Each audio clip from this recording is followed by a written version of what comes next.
السلام علیکم ورحمۃ اللہ وبرکاتہ۔ ان الحمد للہ رب العالمین والعاقبۃ للمتقین والصلاة والسلام علی سید الانبیاء والمرسلین نبینا محمد وعلی آلہ واصحابہ ومن تبعہم بإحسان الی یوم الدین۔ سورہ الفاتحہ کی تفسیر اور معانی کے حوالے سے ہماری گفتگو کا سلسلہ جاری ہے۔ ہم نے اس سورہ مبارکہ کے مختلف نام اور اس کی فضیلت کے حوالے سے کچھ باتیں جاننے کی کوشش کی۔ سورہ مبارکہ کا باقاعدہ آغاز بسم اللہ الرحمن الرحیم سے ہو رہا ہے۔ اس جملے کو ہم عام طور پر تسمیہ کہتے ہیں۔ بسم اللہ الرحمن الرحیم یہ قرآن مجید کی تمام صورتوں کا سوائے سورہ توبہ کے حصہ ہے، اور اسی لیے ہر سورت کے ابتدا میں اس کو لکھا جاتا ہے اور پڑھا بھی جاتا ہے، اور صحابہ کرام رضوان اللہ تعالی علیہم اجمعین کے اجماع ہے اس بات پر کہ یہ سورہ توبہ کے علاوہ باقی تمام صورتوں کا جز ہے، یہ باقی تمام صورتوں کی آیت ہے۔ اور سورہ نمل میں باقاعدہ طور پر حضرت سلیمان کا جہاں واقعہ ہے، انہ من سلیمان و انہ بسم اللہ الرحمن الرحیم، وہاں پر بھی یہ سورت کی آیت ہے۔ تو اس اعتبار سے 114 مرتبہ یہ آیت بھی قرآن مجید میں نازل ہوئی ہے۔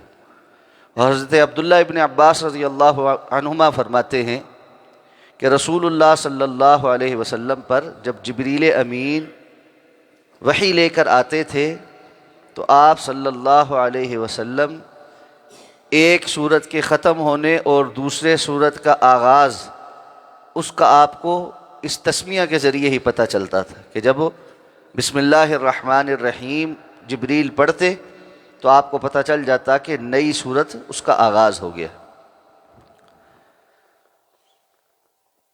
جب بھی قرآن مجید اس کی تلاوت شروع کی جائے تو سب سے پہلے اعوذ باللہ من الشیطان الرجیم پڑھا جاتا ہے،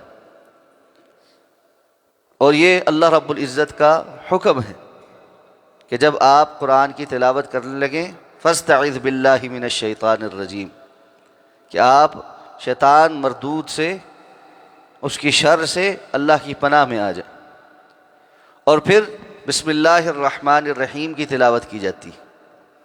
یہ قرآن مجید کی تلاوت کے آداب میں سے ہے کہ شروع میں اعوذ باللہ اور بسم اللہ کے ساتھ آغاز کیا جائے۔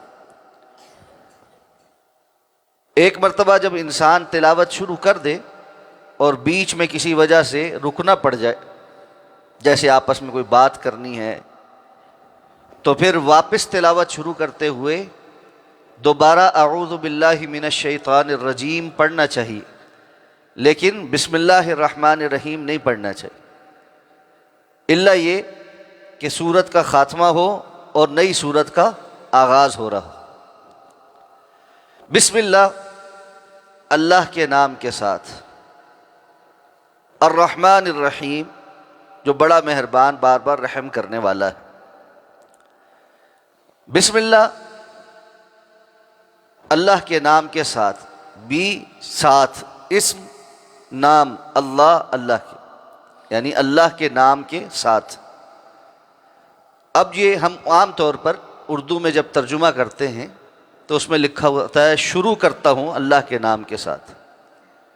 یہ شروع کرنا یہ ایک معنی ایسا ہے کہ جو خود سے سمجھ آ رہا ہے، وگرنہ یہاں لفظ شروع کرنا موجود نہیں ہے، لفظ اتنا ہی موجود ہے اللہ کے نام کے ساتھ۔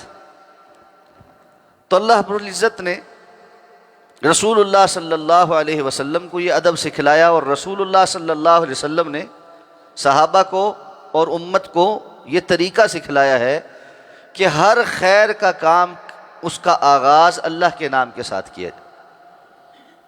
اب ہر خیر کے کام کے آغاز میں بسم اللہ پڑھنی. تو خود سے پتہ چل رہا ہے کہ اس وقت میں کون سا کام کر رہا ہوں. اب تلاوت کرنے لگے ہیں تو ظاہر بات ہے شروع کر رہا ہوں تلاوت یا پڑھنے لگا ہوں, اللہ کے نام کے ساتھ میں پڑھتا ہوں, اللہ کے نام کے ساتھ میں شروع کرتا ہوں. اگر کوئی بندہ کھانا کھانے لگا ہے تو اللہ کے نام کے ساتھ میں کھاتا ہوں. کوئی پی رہا ہے اللہ کے نام کے ساتھ میں پیتا ہوں. تو اس کی کیفیت, جس کیفیت میں وہ ہے, جو کام وہ کرنے لگا ہے, اس کام کا اس کی نیت ہے. تو اس لیے شروع میں شروع کرتا ہوں یا کھاتا ہوں یا پیتا ہوں نہیں لگایا گیا کہ وہ انڈرسٹوڈ ہے. اور یہ قرآن مجید کا اعجاز ہے کہ وہ بہت سی جگہوں پر مختصر الفاظ کے اندر اس اسلوب میں اللہ تعالیٰ کلام فرماتے ہیں کہ بہت ساری بات بغیر کہے بھی سمجھ آتی. لفظوں میں وہ چیز موجود نہیں ہوتی, لیکن اپنے معنی اور جملے کی بناوٹ کے سیاق و سباق کی وجہ سے وہ بات سمجھ آ جاتی. تو بسم اللہ, اللہ کے نام کے ساتھ, الرحمن الرحیم, جو بڑا مہربان بار بار رحم کرنے والا. اللہ, یہ اسم الجلالہ, لفظ جلالہ ہے. یہ اللہ رب العزت کا ذاتی نام, عربی زبان میں اس کو علم کہتے. یہ اللہ رب العزت کا ذاتی نام, اور اس کی بھی علماء نے تفصیل بیان کی ہے کہ یہ اصل میں تھا الالہ. الہ معبود, یعنی اصل معبود, حقیقی معبود, جو معبود کہلانے کا حقدار ہے. اور پھر جملے کی ترتیب اور حروف کو آپس میں ادائیگی کے لیے آسان کرنے کے لیے بیچ کے الف گرا دیے گئے, تو اللہ یہ لفظ جلالہ بنا. اور اللہ رب العزت کے ذاتی نام میں ہی اللہ رب العزت کا یہ تعارف شامل ہے کہ وہی معبود برحق ہے, صرف اسی کی عبادت کی جا سکتی ہے, کسی اور کی عبادت نہیں کی جا سکتی. عبادت کے لائق اگر کوئی ذات ہے تو وہ اللہ کی ہے, اللہ کے سوا کوئی عبادت کے لائق نہیں. عبادت کی جملہ اقسام صرف اللہ کے لیے ہیں, اللہ کے سوا کسی اور کے لیے نہیں.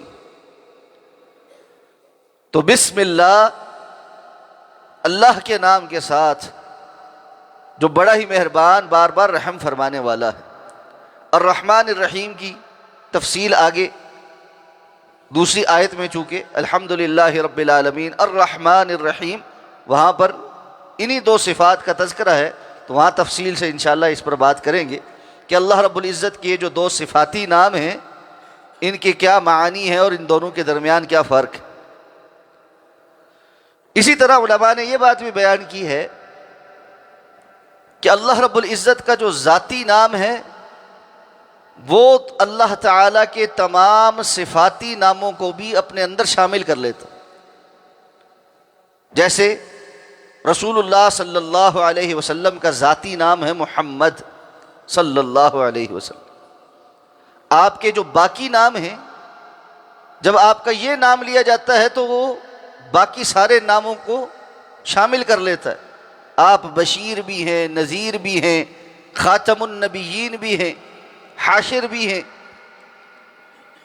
تو اس طرح بہت سارے آپ کے نام ہیں, لیکن محمد صلی اللہ علیہ وسلم یہ آپ کا ذاتی نام ہے. جب اس کا تذکرہ کیا جاتا ہے باقی سارے نام بیچ میں شامل ہو جاتے. اسی طرح جب اللہ رب العزت کا نام اللہ آتا ہے تو اللہ رب العزت کی باقی تمام صفاتی ناموں کا احاطہ بھی کرتا ہے. وہ نام بھی جو ہمیں قرآن اور حدیث کی وجہ سے معلوم ہیں, وہ نام بھی جو اللہ نے کسی اور مخلوق کو بتلائے ہمیں نہیں بتائے, اور وہ نام بھی جو اللہ رب العزت نے صرف اپنے علم میں رکھے ہیں اور کسی اور کو ان پر مطلع نہیں کیا. ان سب کا احاطہ کرنے والا اسم اللہ رب العزت کا یہ ذاتی نام ہے اللہ. اور یہی وجہ ہے کہ لفظ اللہ جو ہے اس کا کوئی اور لفظ ترجمہ نہیں کر سکتا. یعنی گاڈ یا خدا یا دیگر اور جو الفاظ بولے جاتے ہیں وہ اللہ کا متبادل نہیں ہے. لفظ اللہ جو ہے یہ چونکہ اس قدر شمولیت رکھتا ہے کہ کوئی اور لفظ وہ اس کے معنی کا حق نہیں ادا کر سکتا، اس لیے علماء اس بات کو پسند کرتے ہیں کہ اللہ رب العزت کے متعلق جب بات کی جائے تو سب سے بہتر یہی ہے کہ اس کے اس ذاتی نام کو استعمال کیا جائے، اور اس کا جو متبادل کے طور پر کوئی نام ہے، گاڈ ہے یا خدا ہے، ہم کبھی انگریزی میں لکھتے ہیں یا اردو میں خدا لکھتے ہیں، تو اس کو بجائے اللہ ہی استعمال کیا جائے کہ جو معنی یہ لفظ دیتا ہے وہ باقی الفاظ نہیں دیتے۔ تو بسم اللہ الرحمن الرحیم، اللہ کے نام کے ساتھ جو بڑا مہربان بار بار رحم فرمانے والا ہے۔ اگلی آیات پر انشاءاللہ آئندہ بات کریں گے۔ سبحانک اللہم و بحمدک، نشہد ان لا الہ الا انت، نستغفرک و نتوب۔